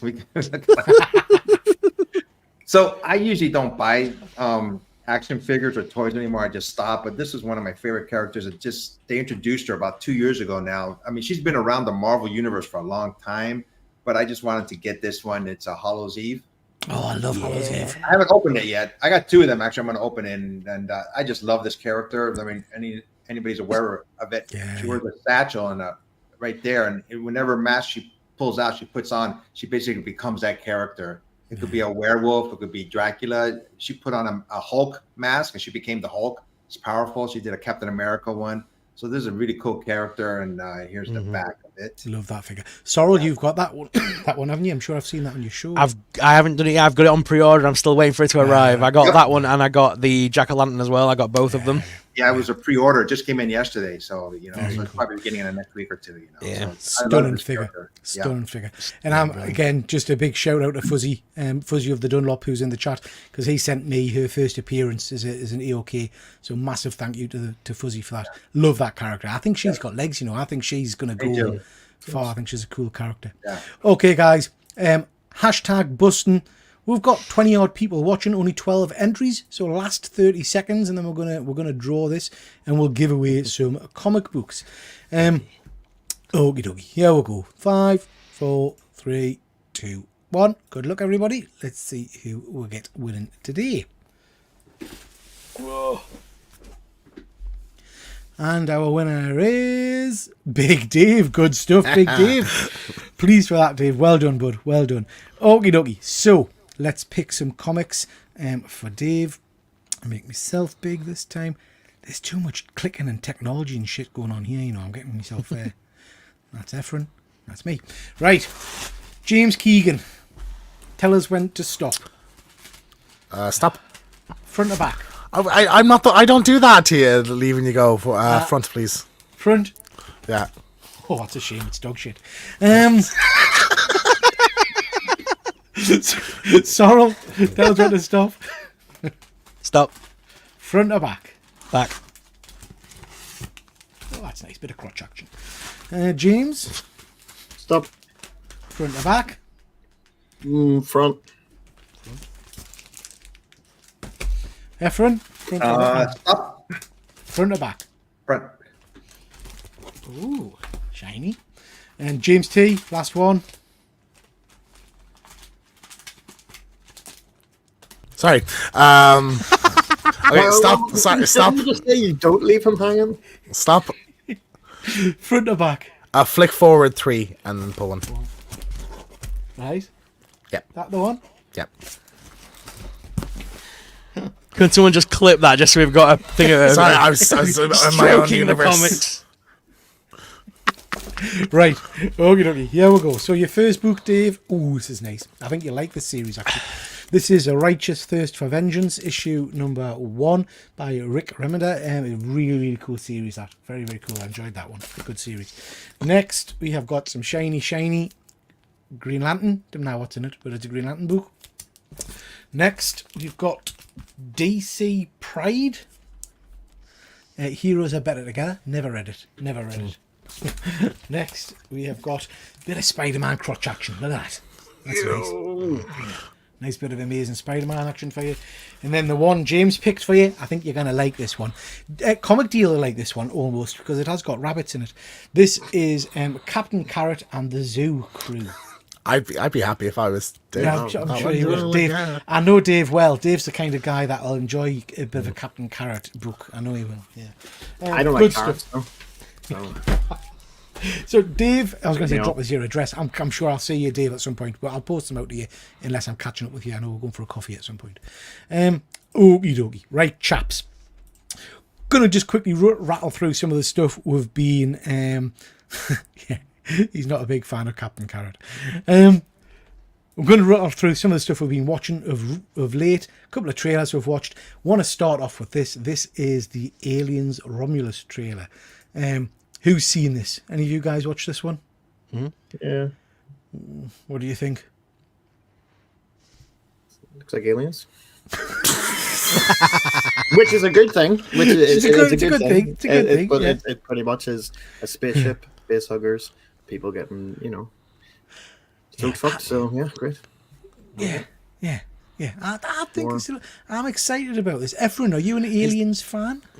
The Alien, the second movie, a big fan of that one when the Marines, and the first one too, but I have seen Aliens recently. I forgot which movie it was.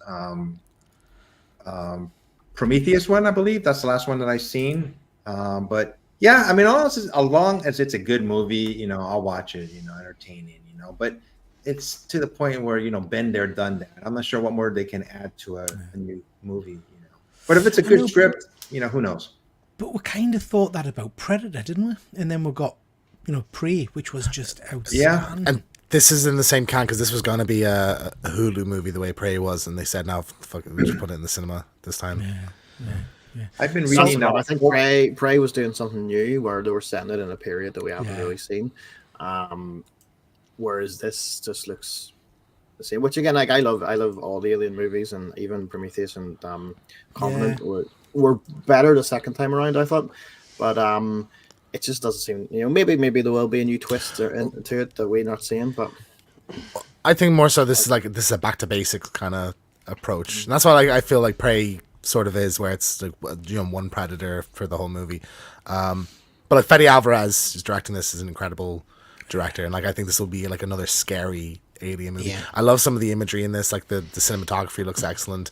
Just seeing face huggers dashing around on the ground is fucking terrifying, you know, and they're going for your face. Like, yeah, it looks great. Do you know, I watched that and I thought, do you know what? How have I not got a life-size face hugger in my collection? How have I not? Because it just, I've seen them and they're not bad priced. Do you know what I mean? You can get them for, I think, 50, 60 quid, stuff like that. I can volunteer to be that life size. You could, that'd be nice of you. That'd be nice of you if you don't mind. I'm more than happy to. Yeah. Sorrel, what about you? Are you excited about another alien movie? Yeah, like I say, I'm hoping it's a return to a return to form kind of thing.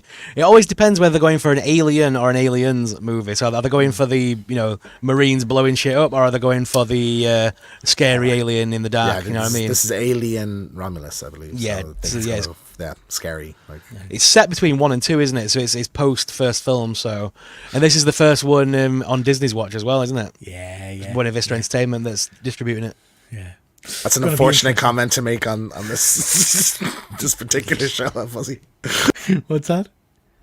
He said, I think everything's great, so take it with a grain of salt. Yeah. Very true. Now, this has got us excited, guys.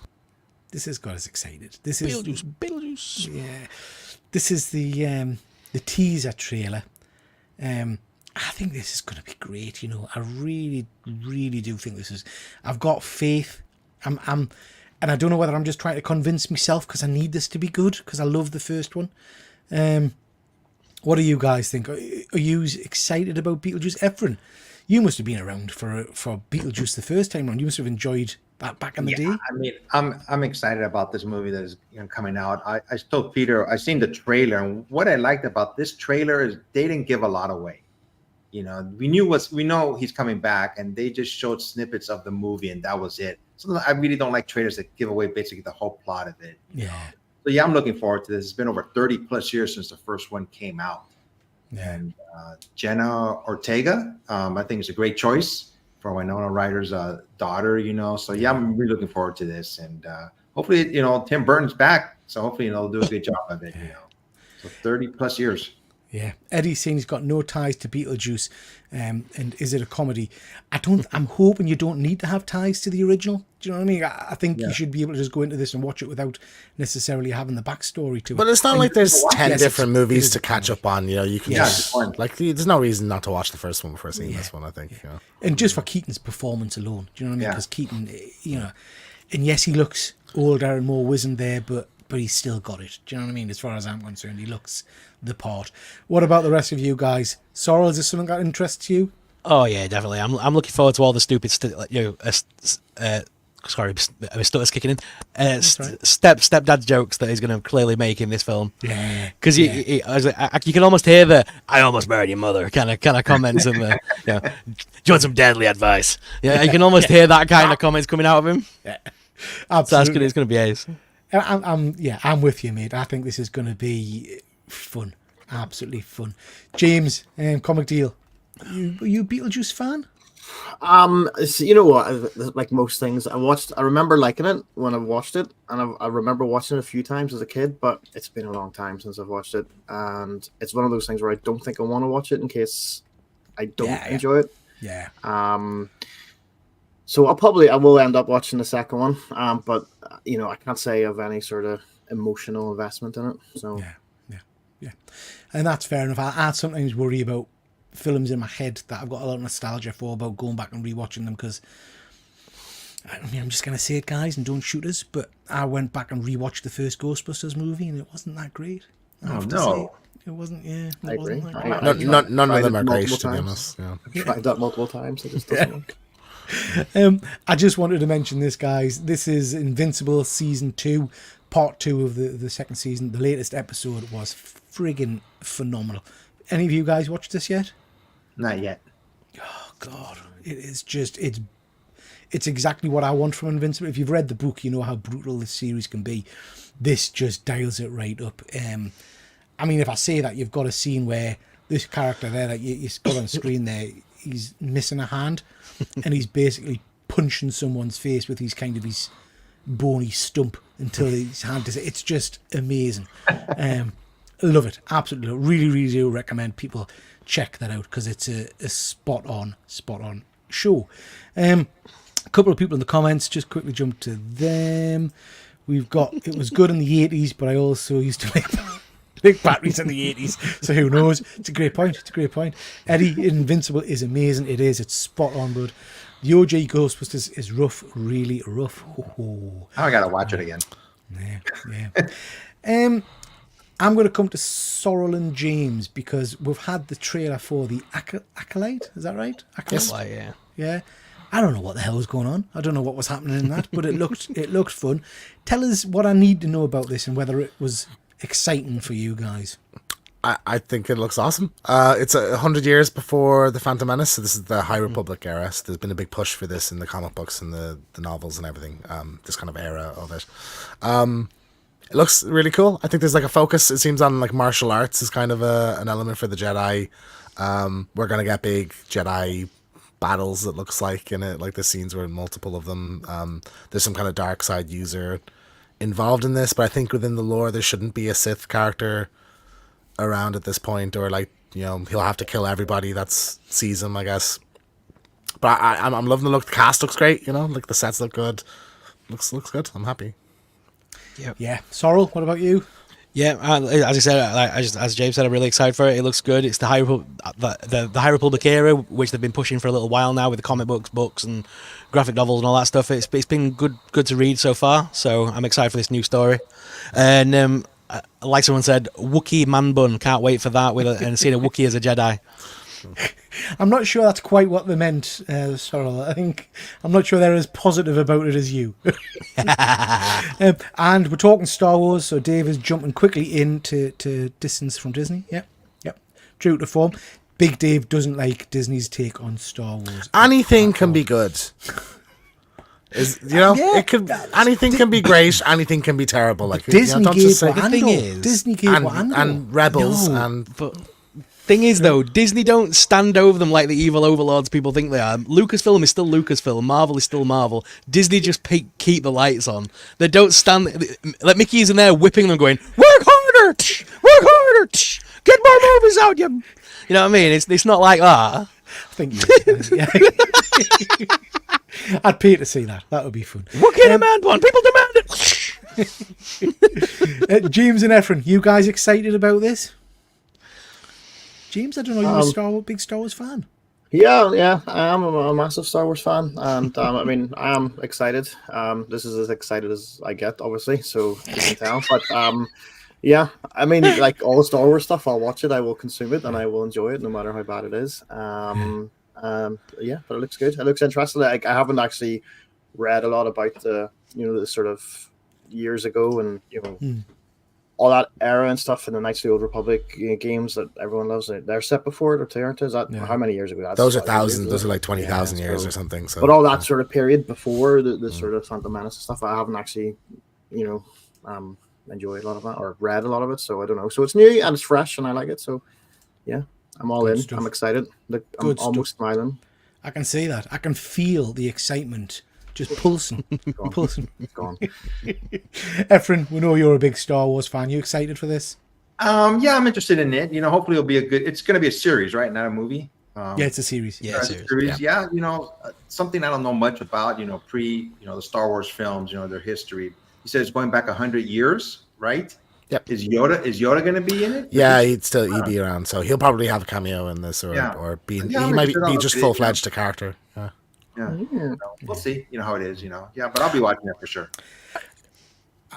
Yes, James. Sorry, I was just gonna say it's just nice that it's something new. It's not like based on a character or a period that we're super familiar with. It's something fresh. So I hope that brings a good element. Please tell us there's no Skywalkers. No, there's no Skywalkers. Good. Is this based on the comic books that came out a few years ago? Before Star Wars. No, this is a completely original story. I don't think any. I think there probably is going to be a couple of characters that have been in the books. Okay. Floating in and out with this, but for the most part, it's original. Like all original. Efren, quick question: have you had a man bun? I had a ponytail, but not a man bun like the Wookiee there. But yeah, I'm letting my hair grow long again, so we'll see. Maybe by the time I get to you guys, I'll have it by November. Have a man bun when you come to see you in November. That'd be amazing. My hair doesn't grow as long as it used to. So Guys, see. we need to move on from Star Wars because he's getting into his usual, Disney stuff. So Dave, just chill, just relax, mate, and we'll move on for you. We'll We need talk to do a Penguin. Disney special show. Just Disney all special. Disney, pure Disney. Yeah. Me and James went out for dinner with Dave. I don't remember him getting too excited about Disney when we were there, did he? No, I remember it being a contentious issue at dinner when we were stuffing our face with meats. We were talking about Star Wars. I think I was so full, I just wasn't arguing back. I was just like, yeah. Ooh, garlic roast beef. Yes, please. Yeah, it was nice. Yeah, it was nice. Okay, so then we had the trailer for the Penguin, guys. This was different. This was interesting. Did anybody see this one? Yep, couple pots of Sopranos.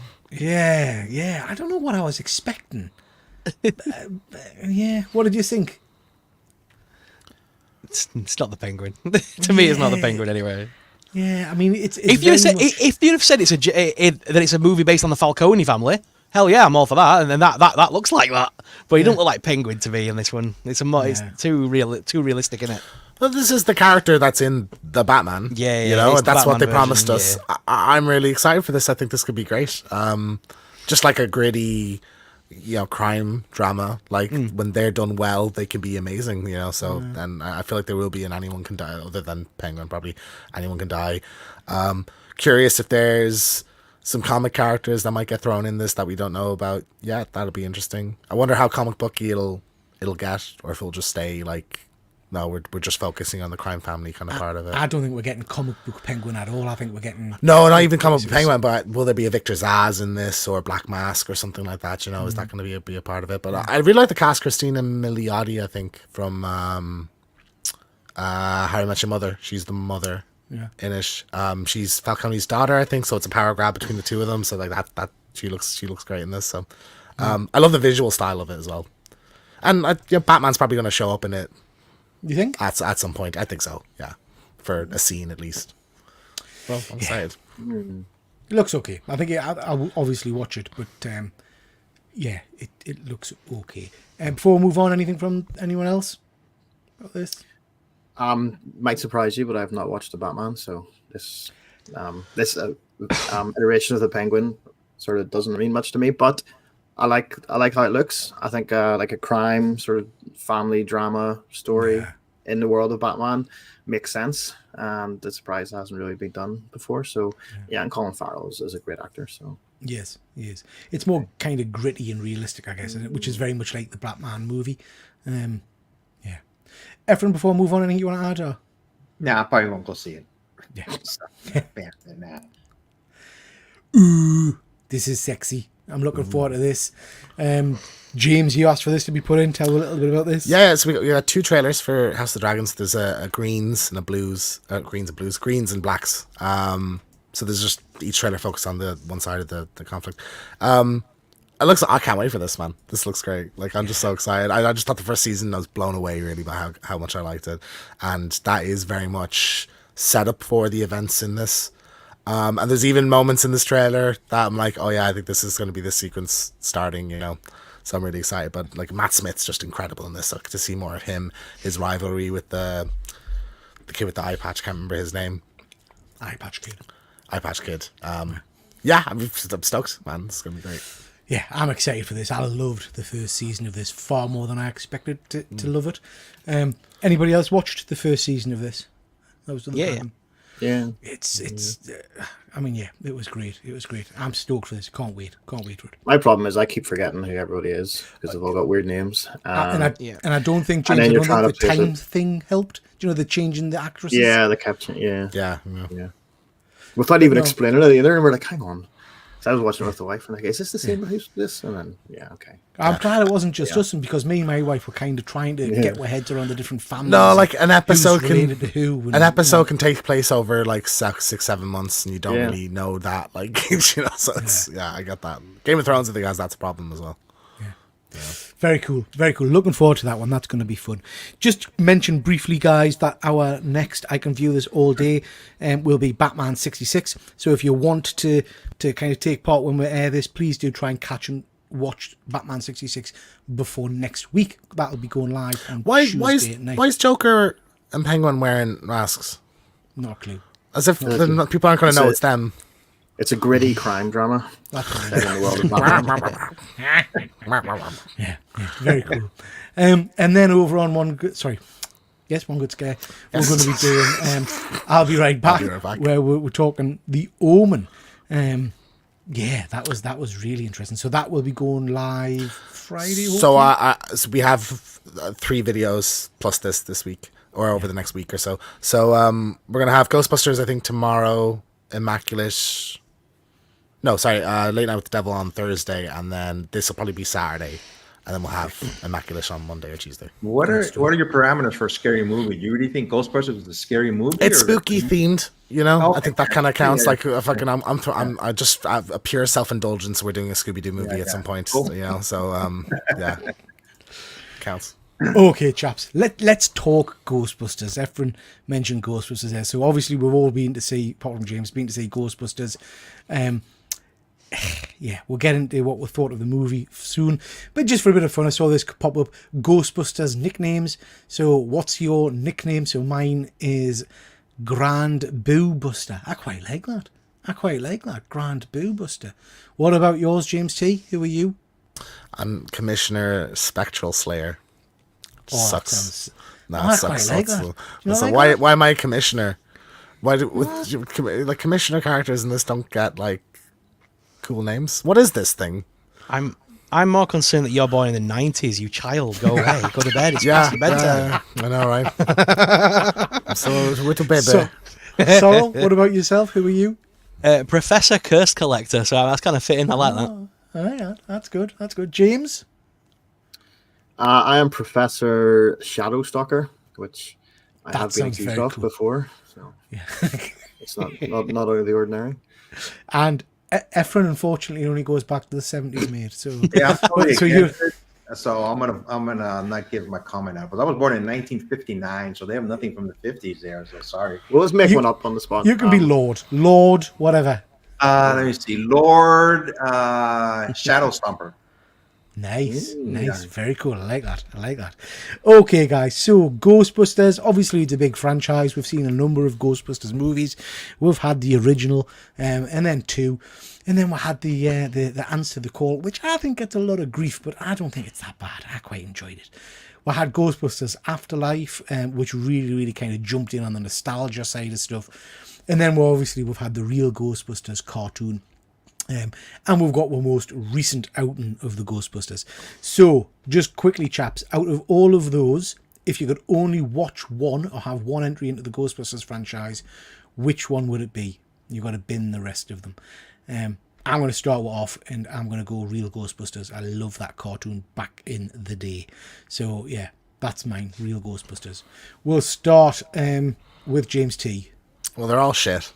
Wow, Jesus! Wow. I've just never had an attachment to Ghostbusters at all. Like, I would say 2 is the one I remember watching as a kid, so I'll pick 2. Because I do like the idea of like a haunted painting. I think that's cool. Yeah. But I've just never cared for this franchise at all. I like Afterlife. I enjoyed. I remember 2. I haven't seen in a long time, but you know, it's just not. That's a great start point that you don't like it at all. That's okay. Good. We're gonna get. No, I didn't say I don't like it. I just have no attachment to it. Yeah. No nostalgia attachment to it. No, none, 0. Yeah. Okay, Sorrel, how about you? Ghostbusters, the original. It was the VHS that I rented from like Choices videos back in the day for like 5 nights for £1 or something daft, and I'd wore the tape out by the time I sent it back. So yeah, that's mine. Yeah, good stuff. And James, comic deal. Yeah, it'd probably have to be the original as well. Just based on the fact that I remember really enjoying it as a kid. I just don't enjoy it now. Yeah, it's just hard. It's just hard to watch, I think. So which ones have you watched, James? Because you've not watched Afterlife, have you? No, so only 1, 2, and then obviously the real Ghostbusters cartoon. Yeah. But I haven't watched anything beyond that. Okay. Efren? When the original Ghostbusters came out, it was such a fantastic movie. So I'm gonna have to go with the first one. I really enjoyed it. Just the scenes, the comedy scenes, you know, with Bill Murray and all just the way the characters all got along, you know, and Rick Moranis was excellent in that one. It was so funny, you know. So I have to go with the first one. But the one that the Afterlife one, that one that came out a couple of years ago, I wish they would have stopped right there. I think that would have been a good ending because they showed Egon as a ghost, you know, and they would have gone. I wish they would have stopped there. Okay, so they didn't stop there, did they? We got Frozen Empire, which is out at the cinema at the moment. Is Efren just leave? Is that upset? That upset. Efren's had to run away. Should have just left it alone. Angry old man. So we've had Frozen Empire. Spoilers ahead if anybody is not seeing it yet. This storyline centers around basically an ancient artifact releasing.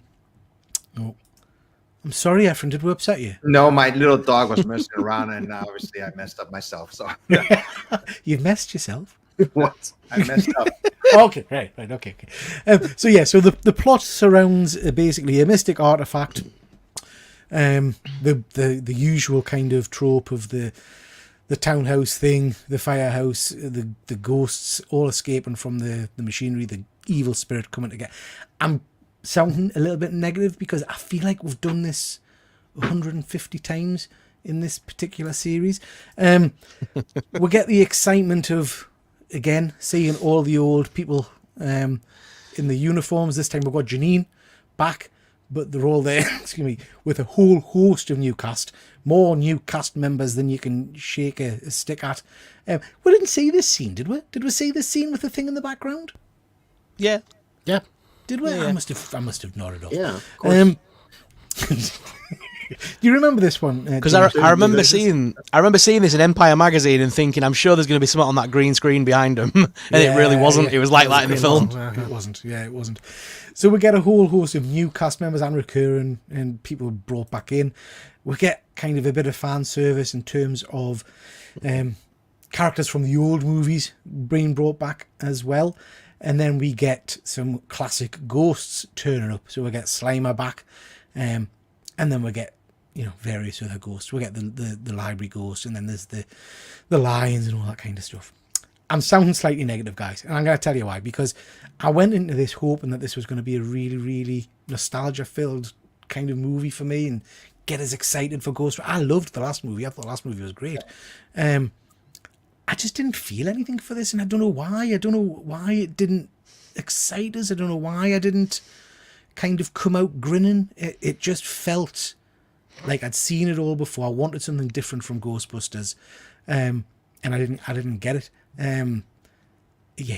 I'll hold the rest of my views until later on. James, come to you. What did you think of this movie? I loved it, man. I have to say, it really just ticked every box for me. I had an absolute blast, start to finish. I really thought the storylines, particularly one storyline, I absolutely loved, and I found really emotional by the end of it. I think there's the I don't have nostalgia for Ghostbusters, but I think there is a lot of that there. Like the old ones are in it quite a bit, and I think their placement in the movie fits, like their roles that they take in it. I like the villain. I thought it was a cool design. I think there was some changes you could have made to it, that like elements that they teased, I guess. But he felt scary and he felt like threatening. I loved it, man. I thought it was great. And I don't just love everything fuzzy. This one I really did enjoy.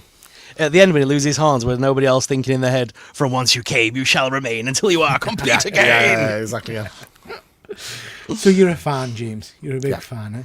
Okay. I think it's the best one. Oh, okay. Wow. Yeah. Super Sorrel? This film was good. It's setting up a third film, isn't it? This is setting up the third final movie in the trilogy. Clearly, to me. Did anyone else not see it? Yeah. So the whole point of the film, the main focal point of this film was them pointing out we've made a machine that can extract ghosts from objects, and we know that from the second film there's a big portrait of Ego kicking about somewhere. Yeah. Then later on they made a big thing about that brass is keeping them from getting out. There's a big brass frame around his portrait which keeps him locked within it. Basically, I think Winston is going to basically get that portrait, use the thing on it, extract the ghost, and the ghost is going to escape. That's going to be the third film, and for everyone going, but is the thing he wants babies? Well, clearly Paul Rudd and Phoebe's mum are going to have a kid in the next film. That's clearly where it's going to go, and Egon's going to kidnap that baby, and it's going to be up to Phoebe to save her little brother, and all the Ghostbusters will come back. Yeah. That's the third film. I'm telling you right now. Is that actor still around? The guy who plays. It doesn't matter if it's not. They got Olivia Munn to play the thing in Afterlife, so they'll just get someone who looks like him. Yeah. See, that's the thing. I'd rather they just have a new villain. I don't feel the need to bring back the older ones. Like I thought it was a bit of a cop out. Oh, me too. I would rather have something completely new, but I just know that's where the franchise is going to go. You honestly, you connected all the dots there. Really, that pretty much is back on. Yeah. Interesting. Past Point Comics. Efren, what did you think? I liked it, but I knew what was going to happen at the end. I knew they were going to capture the ghost, and I was more into seeing the older guys in the movie. To be honest with you, Bill Murray, Dan Aykroyd, Ernie Hudson, who doesn't seem to age at all. That guy still looks young. Yeah. I mean, it was a Bill Murray movie, but I really thought they should have ended it with the last movie and just stopped there. Yeah. And if it's a three-parter, what else can they do? Anything. I guess this is my problem, Efren. They can do anything else because I feel like this is all just the same plot rehashed. Exactly. Give us something totally different, Do you not think a future film would be good if they set up something like the Ghost Corps International or something like that and have it set in Britain or a different... Or the 21 Jump Street one. That's kind of where I thought they were going to go with this, to be honest. I thought we were going to get some kind of international vibe. We got Men in Black International is crap, though. So, The way Winston's going and the way they're setting things up in that film where they've got this big facility and he's putting more money into the Ghostbusters idea, and I think before long we will see another crew from another city or another it'd be cool to do like England or something. I mean we've got such a rich heritage of ghosts for them to use. James A. Caster then can kind of lead exactly the way on that one. Yeah. I tell you another thing that bugged me, and I know why they did this because they want to grab the younger audience, but I thought there were too many kids in it. There were kids. What do they know about all this stuff? Well, I mean, I think that's almost the theme of the movie, Fred, is like the little Spangler girl's getting held back, just because even though she's one of the most valuable ones. I really loved the little ghost friend storyline. Friend, I think there was kind of I took that there was like a romantic kind of link there. Yeah. I thought that was an amazing storyline. Absolutely loved that. Yeah, that was good. Yeah. Not a fan. No, I did. Do you know what? She takes the soul out of her body just to like experience it for 2 minutes. It's so beautiful. Like bullshit.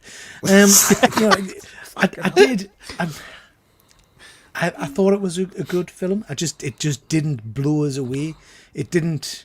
I just feel like I've seen it all before, and I don't think the ghosts were even particularly exciting. I mean, you have that again, that excited kind of everybody's escaping from the reactor thing at the end. There, we didn't see anything. They just went up in the sky and came back, didn't they? Do you know what I mean? That's fair. We could have had the ghosts kind of going places and doing stuff, and them hunting the ghosts. And I don't think there was a lot of ghost hunting in this, ghost busting in this. It felt like they had a setup for the beginning, and then the middle kind of were like, I don't know where to go with it, so big bad's here, yay, and then just end the movie. It kind of felt like there was a middle section where we needed a little bit more context. What do you think of we're getting super powered people effectively, and how do you feel about that? The Fire Master. Yeah, I liked it. I thought it was fun. I don't see why not. I quite liked him. I like him as an actor. I thought it was quite funny, actually. Yeah. But, the movie was under 2 hours long. I think that says a lot about a movie when it's under 2 hours. So, I don't think they couldn't do any more with it. So. Yeah, and I guess James, you mentioned the big bad here about feeling threatened and stuff like that. The movie's called Frozen Empire, and he's only in it for about 15 minutes at the very end. We'll get the Frozen Empire bit. Yeah, but I think the movie builds him. Like you're hearing in the kind of recordings the voice, and you can feel, and then that kind of oh my god moment where it was he needed her soul to come out, like for a human to be able to connect it. Yeah, I thought that was great. There was like a moment where his horns, I think they're growing or something, and it was like either stop motion or they were like frame skipping. And I think it would have been cool if the villain, that's how the villain moved, like totally, instead of just that one moment with the horns. Maybe that would have been a bit more visually distinct. But like, I think the design is decent. Like, yeah, it looks good. It does look good, and the ice powers is an interesting kind of take. Yeah. One thing I said on my channel, which I think is relevant, is don't forget, how old were you when you saw the first film? Yeah. You were a kid. These films are made for kids and families. They're not made for grown-ass middle-aged men that want some dark fantasy of their childhood. It's not going to be that dark thing you think it's going to become. It's a kid's film. And I think you're absolutely right. How dare right. you? I think you're absolutely right, and I think I jumped at Dave's comment here. My kids really enjoyed it. Honestly, it was no worse than the others. Yeah, and I think for me, I want that dark side of it. That's kind of what I want. But I can't take away from the fact that my cinema was full, much to my irritation, full of little kids having fun. Do you know what I mean? And at the end of it, they absolutely were hyper. Do you know, they were jumping, and there was a family behind us who'd kicked my chair all the way through the film, and they were like, "Wasn't that amazing? That was great." So I completely get that. I guess for me, it just didn't excite us. Everyone I know in my personal life that have seen this loved it. Yeah, like I don't know. I don't really understand where all the hatred. I'm seeing a lot of like hatred towards. I don't know where it's coming from. See, I'm really. not seeing lots of hatred. I'm just seeing lots. I've seen it. I've seen some vitriol. Like, I don't know why. Yeah. Fuzzy's got a good point here. I feel like they're just wheelbarrowing Bill Murray out every few years, and people rave about him. He does nothing for me anymore. I completely agree. He has a very funny scene in this. Like, I quite liked his kind of like the psychiatrist scene that he's got, and then he just sort of shows up later. But I thought that felt kind of in character, where he's just doing his own thing on the other side of the city, and he's just like, "Fuck ice, okay, let's do this thing." It was good. I do like to think that Bill Murray hid that bottle of whiskey deliberately on set, and then just added that entire sequence. Yeah. That was cool. But that point there, James, about him doing the psychic bit, is that the third film we've seen him do that in now? Has he done that in 3 films? What was the other ones? Well, he's done it in Ghostbusters 1. Don't remember that. In the last film he did it, didn't he, at the end with I don't remember that either. I think. Okay. Yeah. It's like I think it's in his contract that he's got to be doing that particular scene. Cliff's saying he's seen a lot of the hatred as well. I think for me it was a decent, okay movie, but it didn't set my world alight. I don't remember this scene. Did this happen? No. Suppose, yeah. There's a lot, yeah. The red Parkers that everyone was so looking forward to. They pulled back on it, didn't they? Yeah. I think Phoebe wore one for about all of 4 seconds. James, I know you've been to see. No, you haven't. You haven't seen this film, have you, James? What do you think of it overall, then? I like ghosts. Good man. I like the scene where Paul Rudd is good in this. Like, he's got his usual charm, but I really like the scene where he starts going like, "Well, there's something strange in the neighborhood. Like, what are you gonna call?" Like this, the real sincere kind of moment. I thought that was funny. Yeah, so. That was funny. That was funny. I did a bit of a straw poll on my YouTube channel on the comments section, asking what people thought of the movie, and you can see the results there. Overall, people said it was okay, but they'd hoped for a bit more. Rotten Tomatoes, not that we really rate Rotten Tomatoes, very similar to the last movie in that their critics didn't particularly enjoy it, but the general movie-going audience did enjoy it. I remember the last one. Did the last one not get good reviews? I think the critic score didn't get same as this. I swore it was rave reviews last time. No, I don't think so. No. Okay. No. Nice. I guess that's my surprise. So I think, as usual with these things, the general public tend to enjoy stuff a lot more than the miserable kind of. Well, it's just the fact that their websites rely on clicks and relies on things like that for ad revenue. If they wrote a glorified thing saying this is a great movie, go see it, nobody would read the article. If somebody writes the headline, "Is Ghostbusters dying?" thousands of people are going to read that and they're going to get thousands of revenue. Well, thank you for the giving us base of it. our title for Ghostbusters dying. And I mean, I know that's the thing. We're all YouTubers here and doing something online. We all know how to manipulate it to make it in your favour. We all know that if I was to do a figure review of Scott Hall and just put Scott Hall action figure, no, that ain't gonna get any clicks. I've got to put, is this really Razor Ramon? And then do like a face on the thumbnail, and that's clicks. You just got. That's what it is, isn't it? Yeah. So that's kind of the scores on the doors, as it were, from my little straw poll and from Rotten Tomatoes. So overall, guys, what did you think of the movie in general? If you were to score it out of 5, I'm going to start off and say for me, it's bang on average, and I'm going to give it a 2.5. James. I don't score anymore because I have a tendency to just go, it's a 10, and then I double back on that later. Like now I would feel it, 4.5, but I that's not solidified. Wow. I loved it, man. I really enjoyed it. I thought it really ticked every box for me. It was emotional, had heart. Love the characters. It's funny, it was great. Our review's going to be interesting, isn't it? Yeah, well, we should be more aggressive. When it's just us to back and forth. Yeah, let's just scream at each other. Yeah. Sorrel, how about you? 4. Solid 4. Okay, good stuff. Efren? I gave it a 3 out of 5. It was entertaining. Good stuff. And James?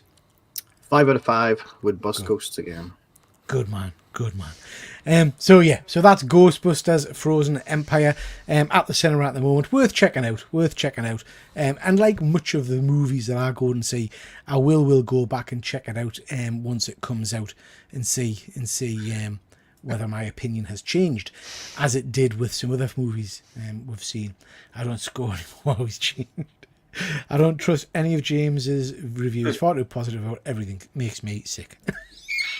Well, a lot of people are the opposite, They just shit on everything. So, very true. Have some positivity in the world. I think as long as you speak from your heart and you I appreciate the craft of filmmaking, So, good stuff. Except for Imaginary, was dog shit. I thought. See, I enjoyed Imaginary. I hated Imaginary. That was terrible. Don't love everything. Yeah. Okay, guys, we're coming to the end of the show. Thank you so much, everybody that's been watching. We've gone on for a long time tonight, but thank you for that. Just to mention, we've got a few things over on my channel to check out. We've got my visit to the Dublin Comic Con. We've got I Can View This All Day, where we looked at Spider-Man 77. Now that's bad. That's a hard watch. Not my video. I mean the actual movie. We've got a few unboxing videos there for you to check out, and my most recent video is a Comic Con at the Metro Centre. Clickbait, Super Sorrel Comic Con. And that was an interesting afternoon I spent looking around some of this stuff. They had, it was bizarre. So this was a Comic Con that was sold as in this big shopping centre. But they had this company come in, can't remember what they're called, who brought props and things like that. But they had like these museum stand things with these huge perspex glass boxes with comic books inside. So you just kind of immediately thought, it must be something special. And like some of them were like issues of Iron Man from back in the 70s that are like a $3.99 comic. I was like, why? What are you... What? It was bizarre, just very, very strange. Well, your average Joe doesn't know that. They're just like, this is this is an old Iron Man book, so. Idiots. Moving on. Just for little kids to look at, Yeah. I mean, you went to a Comic Con in a shopping centre, Pete. I did, exactly. Yeah, exactly. What you expect. Who's the mug? James, tell me a little bit about this movie. Yeah, we had one good scare on Friday gone. So we talked about the Beetlejuice photos. I don't think the trailer had come out at the time we recorded it. Nev Campbell's come back to Screams, talked about that. The Alien Romulus trailer. An update on the Halloween TV series. Talked to some spoiler-free thoughts on Imaginary, and then we talked about our favourite comedy horror movies. Yeah. It was a good chat. So please do check that out over on One Good Scare Show. Just to mention to people, Thursday night we have got the Killer Comic Show. So that's Thursday night at 9 o'clock, where we'll be doing some comic book reviews and cover of the week and worst cover of the week, which is always a fun segment. So please check that one out. That's always fun. Sorrel, what you got coming up on your channel, mate?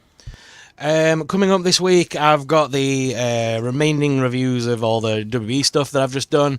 And as it's Easter week, I've got tons of blind bag Easter-style content coming up. Surprise eggs and stuff like that. That kind of stuff that I've filmed with my young'un. So, all coming up. Very cool. And then Sunday night, we've got your... Yeah, Sunday night I do the Geek Week in Review podcast with me and Jacob's Toys, a fellow YouTuber that likes action figures just as much as I do. And we talk the Geek Week sort of in review. Good stuff. Good stuff. Lots of great stuff over on Sorrel's channel. So please do check him out. Efren, what we've got coming up over on Pass Point Comics? On Wednesday, Peter and I are going to be doing one of my monthly shows where we ask each other 5 questions. Comic book or entertainment related questions, and one bonus question out of that realm. Friday, Saturday, and Sunday, I'm going to be in Anaheim at WonderCon. I should be going on Instagram Live throughout those days. And if Peter does a show on Saturday, I may be do a roving reporting, scene there for a couple minutes, showing you inside WonderCon. Brilliant. Good stuff, Efren. Looking forward to that, mate. And I hope you have a good con. Yeah. James, currently not seen any videos for you for a little while. Anything coming up? No. No, fair enough. Okay, guys, listen, thank you so much to everybody for watching tonight. It's really been an absolute pleasure. And with that, we'll call it a night, and we'll catch you next time. Take care. Bye.